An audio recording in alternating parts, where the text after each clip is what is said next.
दोस्तों, आज हम लोग किसी सवाल के बारे में नहीं बल्कि हम लोग पृथ्वी की उस गति के बारे में जानने वाले हैं जिसका हम अनुमान नहीं लगा सकते। हम लोग नॉर्मल किसी बाइक पे चलते हैं। अगर एक बाइक 60 किलोमीटर प्रति घंटे के हिसाब से चले तो हमें ऐसा लगता है कि हम बाइक से उड़ जाएंगे, गिर जाएंगे। इसके अलावा यदि कोई ट्रेन 120 किलोमीटर प्रति घंटे के हिसाब से चलती है तो हमें बहुत जोरों का हवा लगता है, अनुभव होता है कि हम ट्रेन में बैठे हुए हैं। पर आप विश्वास नहीं मानेंगे कि हम जिस पृथ्वी पे चल रहे हैं, रहते हैं, वो हमें कितने किलोमीटर के हिसाब से हमें ले चल रही है हमेशा, परंतु उसका एक छोटा सा अनुभव हमें नहीं होता है। तो हमारा वीडियो आज का बहुत मज़ेदार होने वाला है। हम लोग पहले जानेंगे कि पृथ्वी और सूर्य के बीच की कितनी दूरी है और उसके हिसाब से हम लोग देखेंगे 365 दिन में पृथ्वी जो सूर्य का एक चक्कर लगाती है तो कितना डिस्टेंस ट्रेवल करती है। इसके अलावा हम लोग ये भी जानने वाले हैं कि पृथ्वी हमें कितने किलोमीटर प्रति घंटे के हिसाब से अपने ऑर्बिट पे एक चक्कर लगा रही है। तो चलते हैं, हम लोग वीडियो को शुरू करते हैं। पहले देखें, ये हमारा सन है, ये सन, और ये हमारी पृथ्वी की एक सर्कल ऑर्बिट हो गई।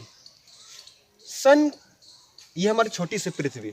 सन के कंपेयर में हमारी जो पृथ्वी है इसका कोई एक इतनी तिनका के हिसाब से है। अब देखिए, ये सन और पृथ्वी का जो डिस्टेंस होता है वो होता है 15 करोड़ किलोमीटर। 15 करोड़ किलोमीटर, तो हम लोग करोड़ मीन्स 7 जीरो। देखिए, अगर हम इस 15 करोड़ किलोमीटर को लिख रहे हैं तो 15 × 10⁻⁷ ये किलोमीटर इसका डिस्टेंस हो गया। पृथ्वी और सूर्य के बीच की ये दूरी हो गई। अब हम लोग इस दूरी को अगर हम लोग रेडियस मान लेते हैं तो हम इस सर्कुलर पाथ की जो सरकमफ्रेंस होता है वो निकालना पड़ेगा। इसकी परिधि निकाल लेते हैं कि 365 दिन में जो पृथ्वी है वो एक चक्कर लगाने में कितनी दूरी तय करती है। सिंपल क्या करते हैं, इसकी एक फार्मूला होती है 2πr। 2πr में हम लोग इसकी टोटल डिस्टेंस हम निकाल लेते हैं कि पृथ्वी एक साल में कितनी दूरी तय कर लेती है। 2 हो गया। अगर हम पाई का वैल्यू 3.14 लें और रेडियस, ये हमारा रेडियस मीन्स 15 × 10⁻⁷, तो हमारा टोटल डिस्टेंस कितना आ जाता है 94.2 × 10⁻⁷, इतना किलोमीटर। दैट मीन्स हमारी जो पृथ्वी है 365 दिन में सूर्य का एक चक्कर लगाने में 94 करोड़ किलोमीटर का डिस्टेंस तय करती है। ये तो 365 दिन में है, इसमें दिन कितने लगे, 365 दिन का समय लगा। अब इस 365 दिन में हम लोग ये निकालेंगे कि पृथ्वी किस वेग से चक्कर लगा रही है। तो हम लोग को मालूम है 365 दिन को यदि हम घंटा में व्यक्त करें, एक दिन में 24 घंटे, तो अगर हम 24 घंटे से मल्टीप्लाई कर रहे हैं तो आ जाएगा 8760 आवर्स। 8760 घंटे में पृथ्वी सूर्य का एक चक्कर लगा रही है।